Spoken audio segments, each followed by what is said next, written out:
With that being said, I want to talk about a few things before we get started. If you have any questions, please use the question box to ask those questions. At the end of the presentation, I will answer all of the questions that are put forth. Also, a disclaimer is that I am here to teach you how to use ePlan to submit a Tier 2 report. I am unable to give you advice. I'm unable to give you any advice on whether or not you should be submitting a Tier 2, but I will specifically state what the law requires you to do. Also, you have to inquire for your state in order to make sure that you're using and submitting the correct information. Each state is different, and I will go all over the states that we have on ePlan. But some counties and some LEPCs and some states and some local fire departments are different. So you must learn and contact them to figure out what their requirements are. Okay. Like I said, my name is Matthew Marshall. I am the ePlan State Tier 2 Coordinator. I do work for ePlan at the University of Texas, but also I am a firefighter in Florida. So I see this from both sides of the equation, the industry and the first responders. So if you do have a question, please email me.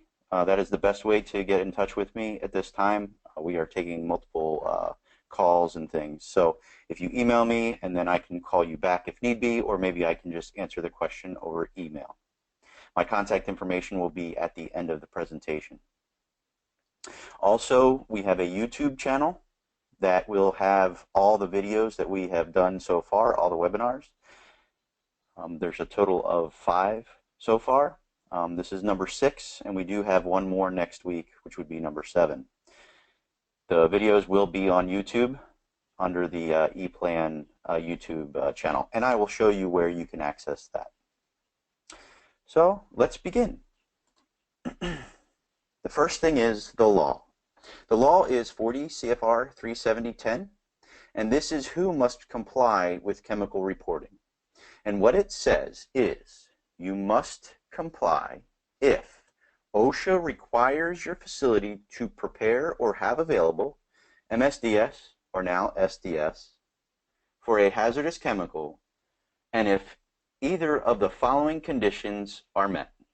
Number 1, it is an EHS chemical, and it is present at your facility at any one time in the amount equal to or greater than 500 pounds or the threshold planning quantity, whichever is least. The EHS chemicals, to find out if your facility has an EHS chemical or the chemical that you're submitting is an EHS, you must look at the EPA consolidated list of lists, and I will show you where that is later on in the presentation. So you must first determine if you have an EHS chemical. Then you must determine how much of that EHS chemical you have at any one time. This is not a cumulative for over the year, but at any one time. It's 500 pounds or the threshold planning quantity. Depending on the chemical, depends on the threshold planning quantity. But it's 500 pounds or less. So your threshold planning quantity may be 10 or 20 pounds, 30 pounds, depending on the chemical. But if you see it on the EHS list of lists and it says 1,000 pounds, you still must submit at 500 pounds. The 1,000 pounds is based on a 302 facility, not the 311. Your non-EHS chemicals present at your facility at any one time in the amount equal to or greater than 10,000 pounds. And yes, it is all in pounds. So you must convert your chemicals from gallons or pounds per square feet into pounds in order to submit your Tier 2 report.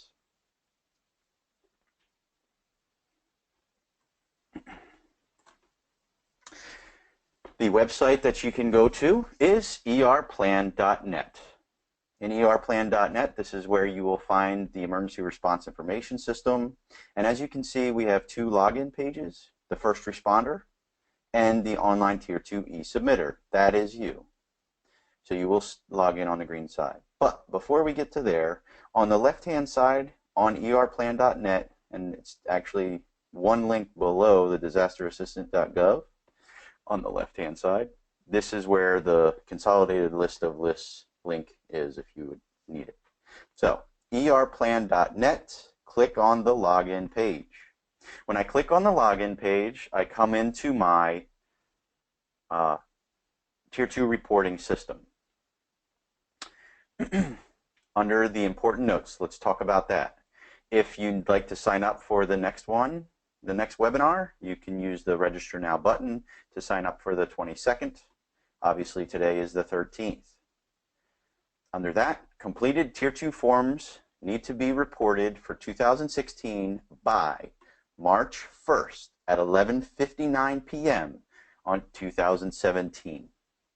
If you submit a report on March 2nd, it is late and you can be fined by the EPA.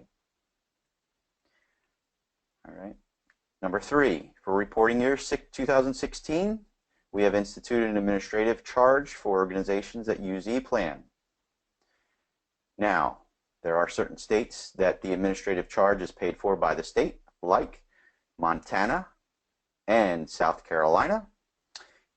North Carolina and Florida have their own charging system, and I will show you that later on as well.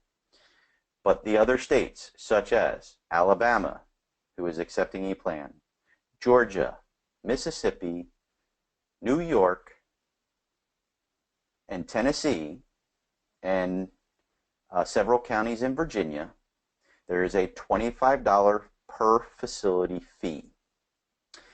Warren County, Ohio, it is free for Warren County, Ohio. And at the bottom of this page, number 7, is where your ePlan online Tier 2 training video is. If you click here, that is our YouTube channel. And you're able to click on that and watch this same presentation we're talking about on YouTube. At the bottom of the page, if you need to contact us for anything, use the Contact Us button, please. And that sends an email to us, and we're able to assist you in submitting Tier 2 reports.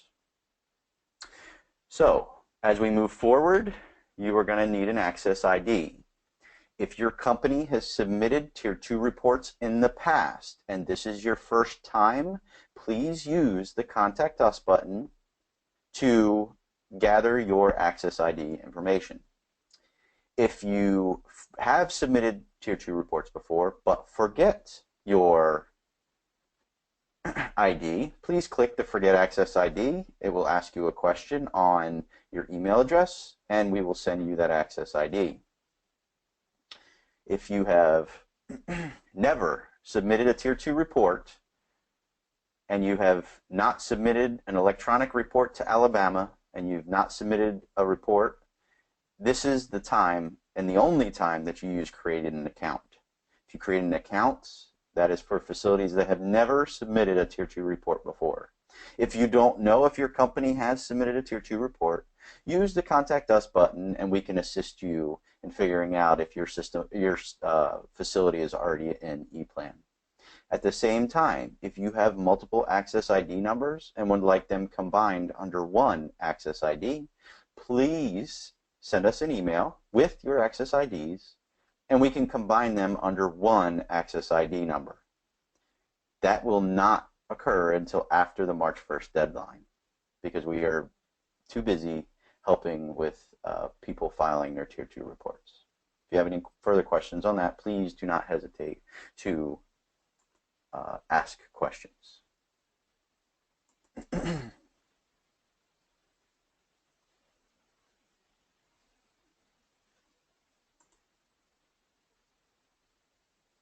Okay, so once I log into my system, I am able to see my ePlan online filing submission management.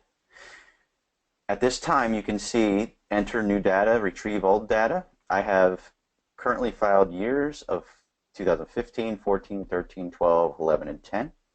But I need to copy my data from 2015 to 2016. So I use the copy data function. Under the copy data function, I use the drop-down box from the previous year, and I type in 2000, or I click on 2015, and then use the drop-down on my 2 to 2016, and I use the copy data button at the bottom, and it will copy my data from 2015 to 2016. Once I use that copy data function, I click on my 2016, and I am able to see my filing home. So these are my two facilities under this Access ID that I am able to look at. We're going to start at the top of the page, and we're going to work our way down.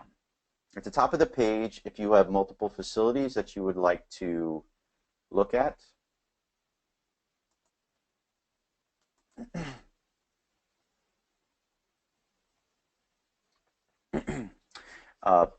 we can search our existing facilities so that you can look up facilities if you have multiple facilities.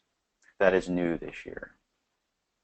Also, under our legend help, if you would like to know what these buttons are for, you are able to click on the legend help and able to see what the legend means. But I'll just go over it real quick.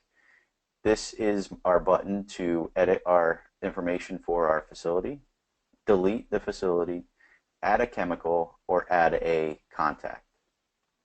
Okay.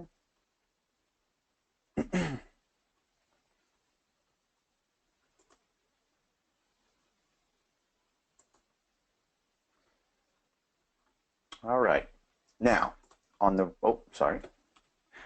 right-hand side, this is our add a new facility. So if we have changed or added a new facility under our Access ID, we can click that. Or if we need to delete facilities, we can click here. Now, we are going to click on our ABC Chemical Company demo. But on the right-hand side, one thing I wanted to tell you is filing status is not filed. If it says not filed on March 2nd, that means you are not in compliance with our reporting requirements. Also, with that being said, if you are sending a check to ePlan, that check must be obtained and received at ePlan before March 1st in order to be in compliance. So I click on my ABC Chemical Company demo, and I am able to see my facility information. I'm able to look at my facility name and company name, email addresses. I'm also able to put in facility notes. Under the facility notes, if your facility closed in the middle of the year, but you still must submit a Tier 2 report because you had a chemical on site at any one time in the previous year, under the facility notes, this is where you can let first responders know that the facility has been closed. So you can click on that and type in facility closed September 21st, 2016. And or if you removed all the chemicals and you no longer need to submit after that date, you can put removed chemicals on January 15th of 2016, or actually no, let's say March 15th of 2016. And after that, the thresholds were above or below and you did not need to submit. So you're able to use that facility notes to allow the state, the LAPC, and the fire department information on your facility. As we scroll down, our physical address as well as our mailing address must be put in there. Now, under our location, this is where we will, if you have a latitude and longitude already in there, we would like you to please validate that latitude and longitude by clicking on the Validate Latitude and Longitude. This is where it will bring up a Google map, and you're able to pick up the little flag and drop it to where that facility is. So you're able to move it around. And then it will update the latitude and longitude by using the current position. Click to update latitude and longitude. Please do this, and the facility or the latitude and longitude should be somewhere on that facility. There isn't a specific of where that latitude and longitude needs to be, but think of it as a first responder that is coming to your facility at 2 o'clock in the morning that has never been to your facility. Where do you want them to know to go? All right, so that's how I let you know of how to think about this as you go through. Then you must put your maximum number of occupants, whether it's manned or unmanned. Now, the maximum number of occupants at any one time. Okay, so if your maximum number of occupants, you have 10 in your first shift and 10 in your second shift, but both of them there at the same time, so then your maximum number of occupants would be 20. Okay? And then your type of facility, this is where you will add in what type of facility you are, a 302, 311, a 312, which is your Tier 2 report, a 313, which is a toxic release inventory, and then the last one is your Clean Air Act 112 RMP facility. You must click the yes button if you are under one of those other laws. Under the submission, the signature is the person that officially signs this and the title of that person. So it's the owner-operator or his or her designee. And as I continue, I click the Save and Continue button, and it will take me to my next place. Under the next facility identification, we must have a NAICS code and a Dun & Bradstreet number. These are federal requirements. Some people are having troubles with our NAICS code, so what I ask you to do is under the value ID, type in what number you will use for your value ID and use the drop-down box for the description. It will sometimes change your description from the previous year, and that is okay because we have updated our descriptions to coincide with the 2012 NAICS code, which is required by EPA. And when I'm done, I click my Add or Next button. This is also where we can add our TRI number and our RMP number. All right. If you are calling in from Alabama, it will say that you need a state-specific number. If you do not have that number yet, please type TEMP, T-E-M-P, if you don't have that number. Okay, T-E-M-P. And click our Next button. Under our state fields, depending on your state, you will have to answer some questions. Florida, they are voluntary questions. And a couple others have voluntary questions and mandatory questions. Under the Documents tab, this is where you can upload documents for your first responders to see, such as SDSs, site plans, and emergency operations plans. For you to understand that in some places it is mandatory that you submit site plans, so you must find out from your local jurisdiction if that is mandatory. Wake County in Raleigh, North Carolina, in Wake, that is a mandatory thing where you have to put a site plan in.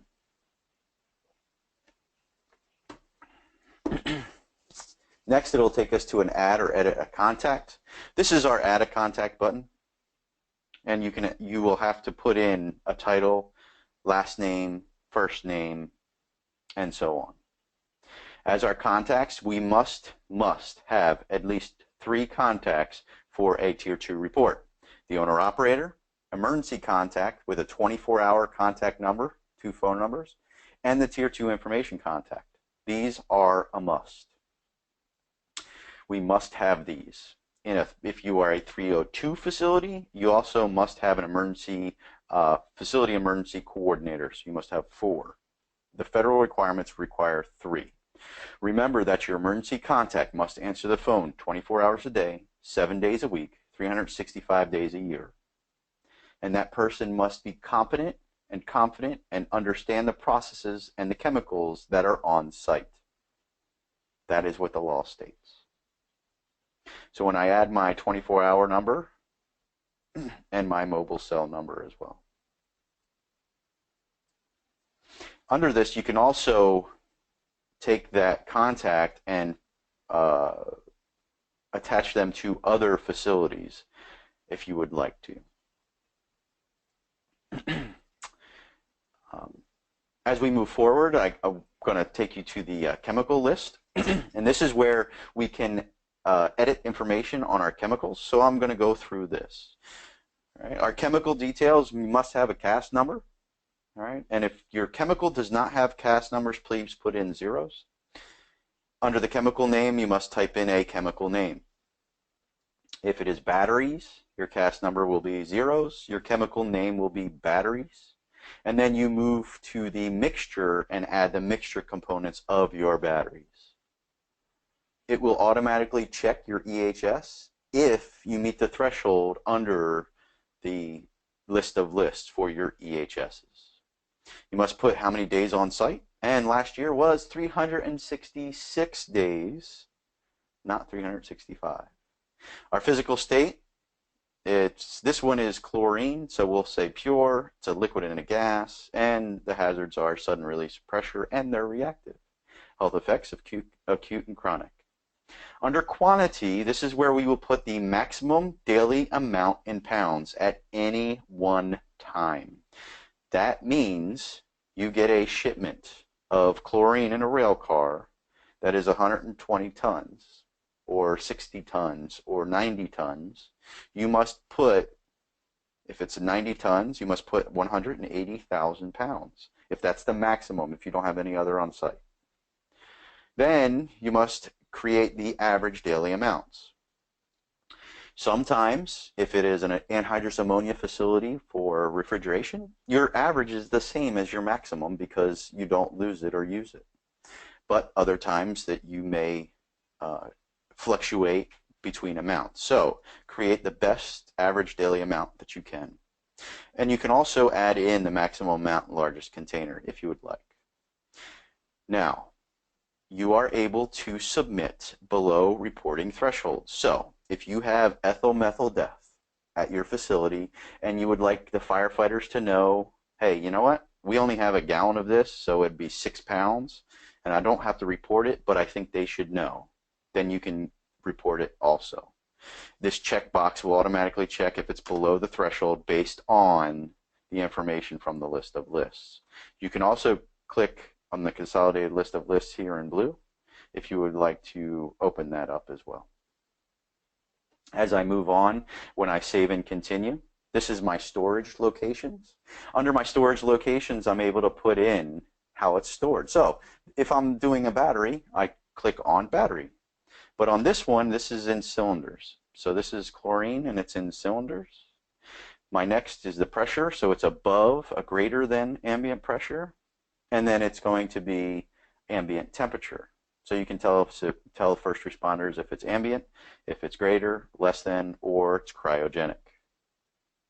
And then under the location, this is where you can tell first responders where you store that chemical.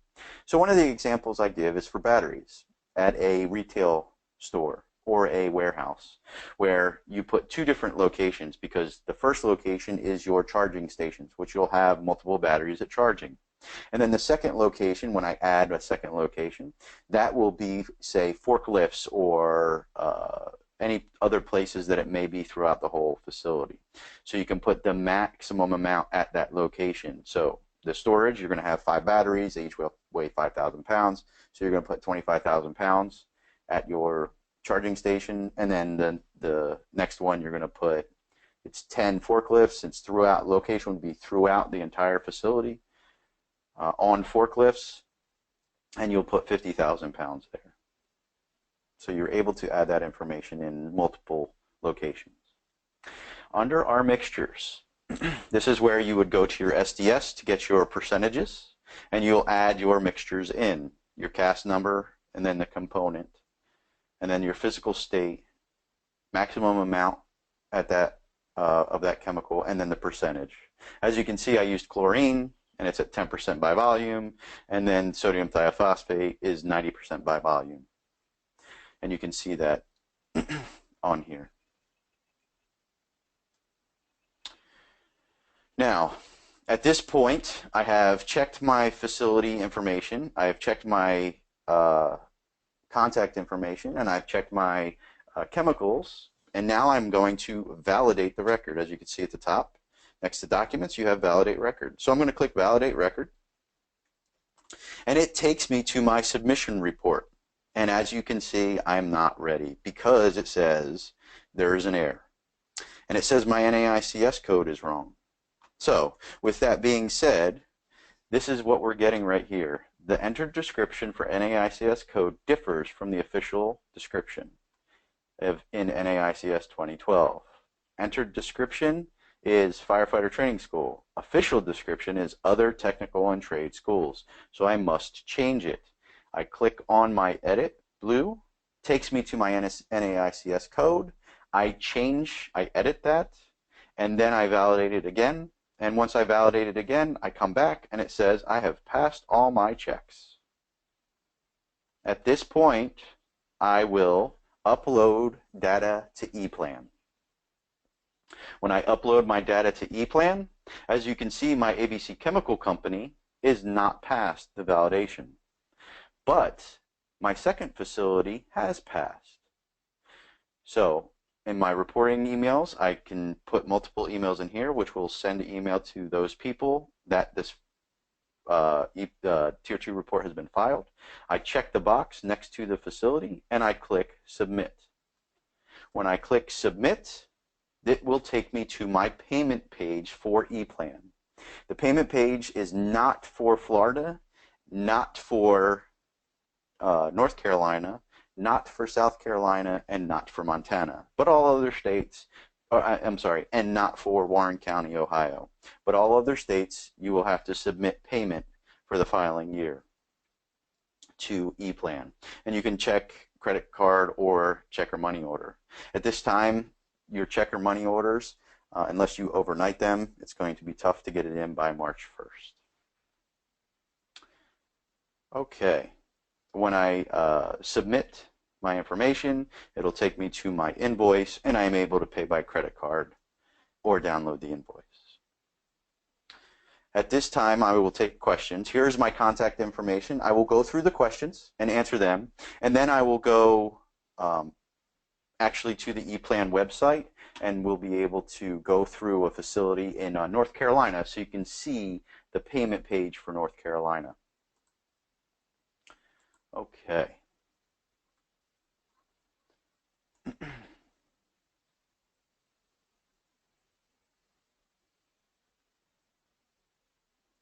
Maximum occupants. We do a turnaround when we have contractors in. Do we count them as the highest number of people on site? Yes. Okay. Stephanie, you must count anyone, maximum at any one time. That's contractors, that's anyone at that facility, that's people in offices, that's anyone, not just employees, not just people working around the chemicals, but anyone on site. Should SDS be uploaded? I'm sorry. Yes, if you would like to upload the SDS, you only have to do it once. But if you would like to upload it, you're more than welcome to. For chemicals that are not normal, I would suggest you do that. But there are chemicals out there that the fire departments already have SDSs, such as diesel fuel or chlorine or ammonia. But there are a lot of exotic chemicals that the first responders do not have SDSs. So the more SDSs you upload, the better the safety of your first responders would be.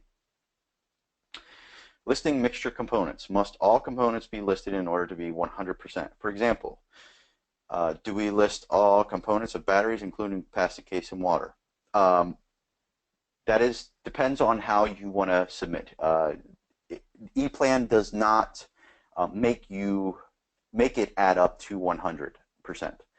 So it won't have to go up to 100%, but you must make that determination on how you would want to submit the report for yourself. So you don't have to make it add up to 100% if you don't want to.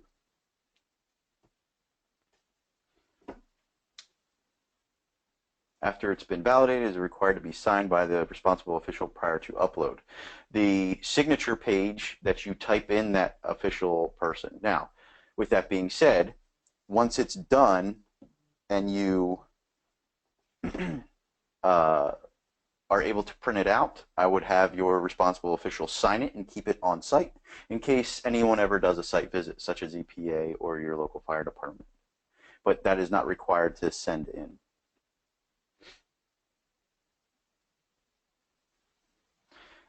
If you need your username and password, how long does it take to respond, to get a response? Within minutes. We're on top of those things. If nothing has changed from the previous year for my facility, all you would do is log in and copy the data and then validate the record and see if everything passes. If everything passes, then you just go through the upload process. Do I need to use the same access ID for Alabama and Florida locations, or would this be separate access IDs? That is up to you. You can put them under one, or you can have separate. At this time, we're not going to be able to combine them, so I'm sorry about that. But you're able to combine them after March 1st under one. Yes.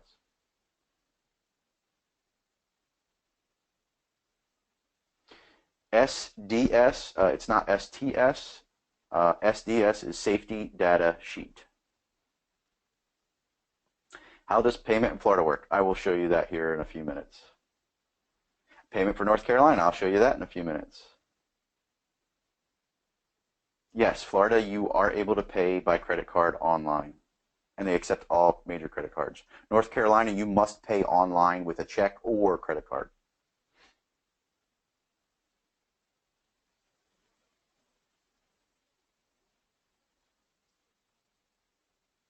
Okay, it says we have two separate Tier 2 reports for separate locations. How do I combine them into one report? You can't combine them onto one report. You can combine them under one access ID, if that's what you're asking, but that can't happen until after March 1st. So please email me those two access IDs. But you cannot put one or two facilities on one report. Each facility has to have their own report. Does the payment have to be at the time one finishes the report? My boss has a credit card. I don't.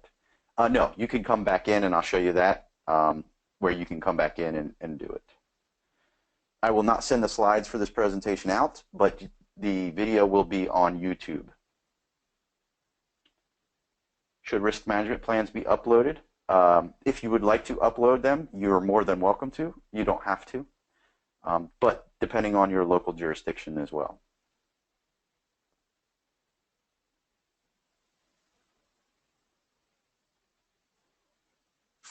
Can you speak to facilities that submit their fees ahead of their actual report submittal to minimize the delay in processing the report? I've never heard of that, because you need to have the invoice number on the check.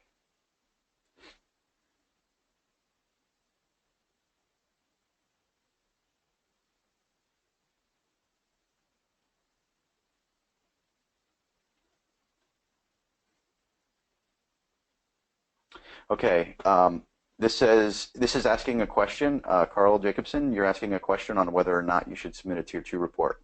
All I can say is the law states that if OSHA requires you to have a Tier 2 report on site for any chemical, and you meet the threshold planning quantity, 500 pounds or less, or the threshold planning quantity, which is less, of EHS chemicals, or 10,000 pounds of any other chemical. So if OSHA requires you to have a SDS and you meet 10,000 pounds and it's a non-EHS, then you must submit a Tier 2 report.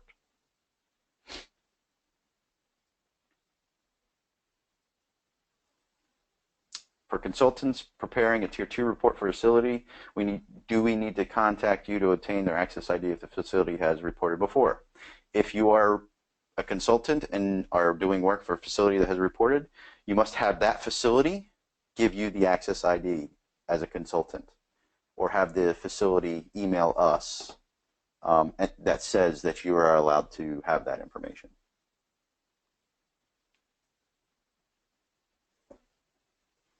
Florida facilities do not have to pay the $25 fee to ePlan. Florida already pays it. But you have to pay Florida themselves. If you are in a nonprofit in the state of North Carolina, how do we indicate to pay what pay? I will go through that, Brenda. Just give us a second.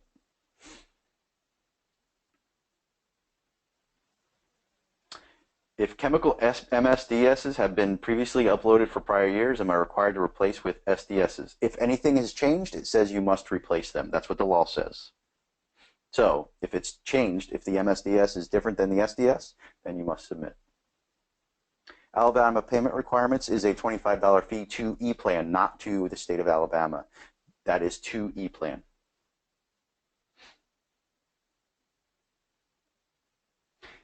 Is the parent company able to list all the ePlan facilities under single ID number? Yes. If that's what you would like to do, we can do that after March 1st.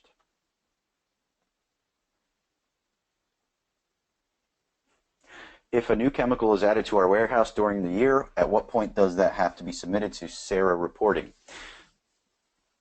The law states that if there is a significant change to your facility with amounts or chemicals, you must submit a 311 report. And depending on where you are, North Carolina has a 7 days. Florida, I think, don't quote me on this, it's a 30 or 60 day window. The federal requirement is 90 days. And Molly, if that does not answer your question, you can send me an email and we can talk about it. Can the Tier 2 and emergency contact be the same person? Yes, all three can actually be the same person. I'm from Warren County, Ohio. Do I still have to file the old way with the state? Yes, you still have to file the old way with the state, and you must file the new way with the county.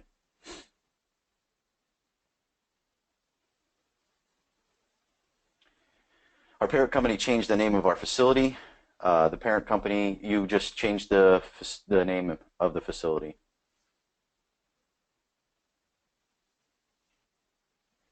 It says, our old manager left the company. I have the access ID but don't have the password. Should I just click contact us? Yes, please contact us with the access ID and we can reset that password for you. What's the definition of owner-operator? The owner of the facility or the person in charge of the facility? Is it acceptable to use range codes? Depending on the state, Florida does not allow range codes. Most states do not allow range codes.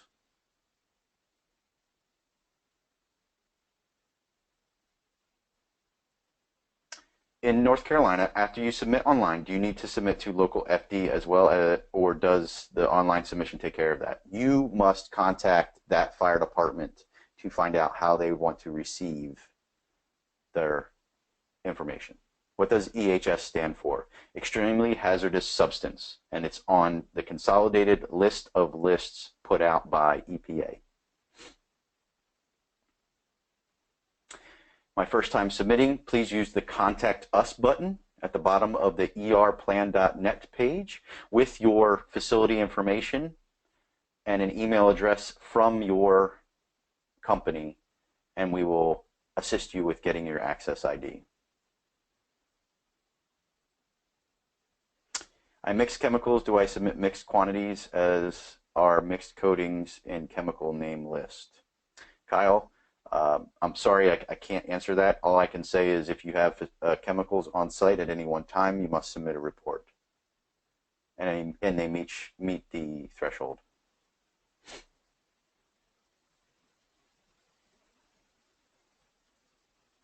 What if a company split into two? Can one report be submitted, or does the new company have to submit?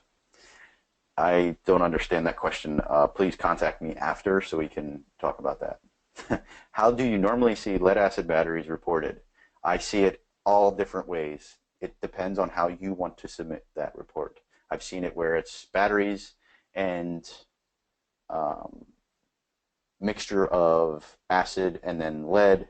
And I've seen it where it was just batteries in pounds. I've seen it many different ways.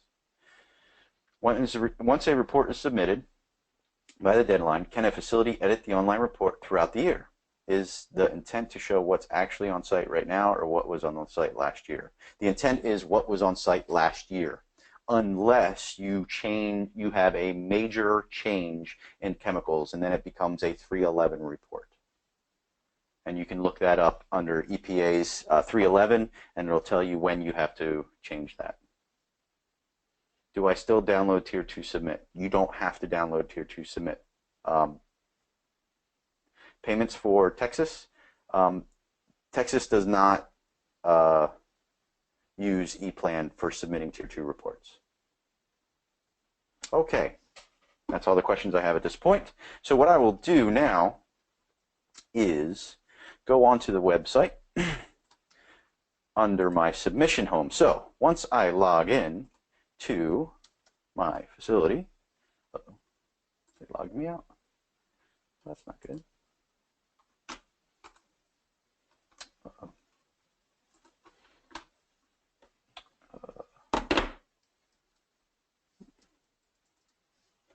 Give me 1 second. Sorry about that.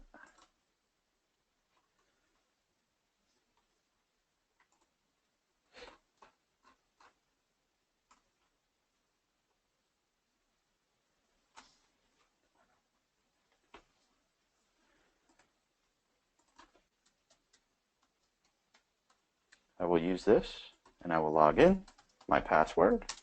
Okay, now that I've logged in, I am able to see my reporting system. If you're in North Carolina, you'll see a lot of different tabs up here, and this is what you can fill out under the 311. That's for changes throughout the year. Okay, so I will go to my 2016, and I have a new test facility. Okay, it's just a test facility with chlorine, and I'm doing this through North Carolina. But as you can see on here, that I have not filed any of these facilities, so I am not in compliance. Okay, so with that being said, I'm also able to view my first responder side of my facilities. So if I click on the first responder view, I'm able to actually see what the first responder sees. So this is how it looks on the first responder side, and how I'm able to look at the information that's on here and how the facility looks. So under the facility, the reason why we use CAS numbers, under this information here, if I click on the word chlorine, it actually brings up the ERG book page, as well as it gives me some more information as well. Okay, so this is where I can actually see what the first responder sees. Under the additional information tab, under my chemical inventory tab, and other things as well. All right. So as I look at this facility, I will scroll down and validate my record. When I validate my record, as you can see, my ABC Chemical Company is still not right. But my cutting edge and my test has passed. So I click my upload to ePlan. As you can see, I've passed my validation, and now I can see my invoice. So if I go to my invoice history, so I'm not able to upload anymore because I've already done it. So I go to my invoice history. Oh, sorry, invoice for 2016. Oh, okay. You have filing is yet finished. Click here to return to the North Carolina Consolidated Annual Report. So when I click on this, this is where, after I submit it, it will take me to my North Carolina page. This is where I will still have to put my information in here. As I scroll down, there's 4 questions I need to ask. Is your facility a family farm enterprise? Is your facility owned by state government? Yes. If I click there, as you can see, my filing fee becomes 0. As I continue, is your facility a nonprofit? Is your facility a motor vehicle dealership? These are the exemptions in North Carolina. Okay.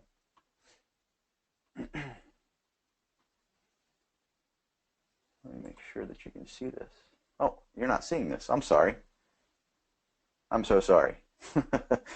I hope you see this now. Okay, so let's start over. I'm very sorry about that. All right, under my logging in under my Tier 2 filing information, all right, I'm able to scroll in and use my validate record. Under my validate record, I see that these have passed. And when I upload data to ePlan, I've already uploaded the past validations and created the invoices, so I'm not able to do that again. So I go to my invoice history. This is where if I want to go back to pay after, you get your boss's credit card or whatever to pay. Now, North Carolina, I will click here. All right. Under my registration fee, if I'm any one of these four, I am exempt. As you can see, exempt. If not, we will calculate in ePlan your fees automatically. Okay. And my facility. So my filing fee would be $90. I click submit. This will take me to the North Carolina web page in order to make the payment in North Carolina. Florida is relatively the same. All right. So Florida does the same thing. So when I click on the invoices for this year, I'm able to do that, and I can download the invoice or pay by credit card because this one is not paid. Okay. If I need to know if my invoice, they have received my invoice, you can see it here or on my Tier 2 filing management under my filing status. If it says not filed, we have not received your payment information. Okay. All right. Now I'll go back to some more questions. I'm sorry that I went without you seeing the screen.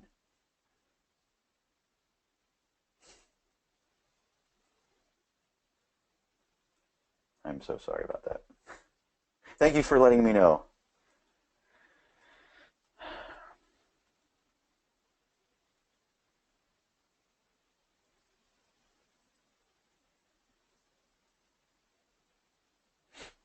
All right.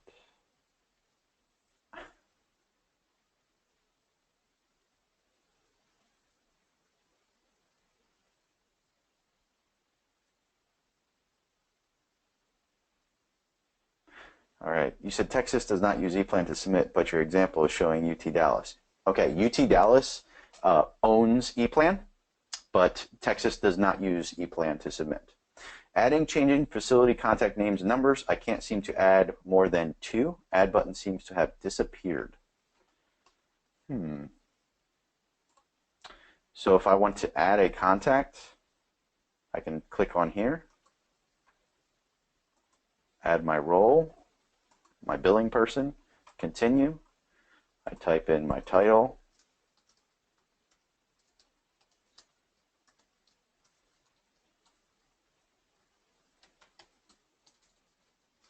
Save and continue. Steve, I don't know what's going on there, so please shoot me an email and we can move forward with that. I'm sorry. All right. Where do I get a CAS number for aviation gasoline? From your SDS.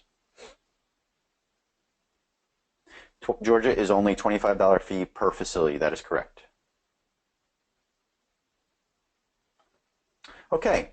At this point, I have gone through all the questions. If you have any more, please feel free to contact me via my email address. All right, here's my contact information, and I will leave it up here for a couple more minutes. Thank you again, and good luck with filing your Tier 2 report. Make sure it's done by March 1st. Thank you.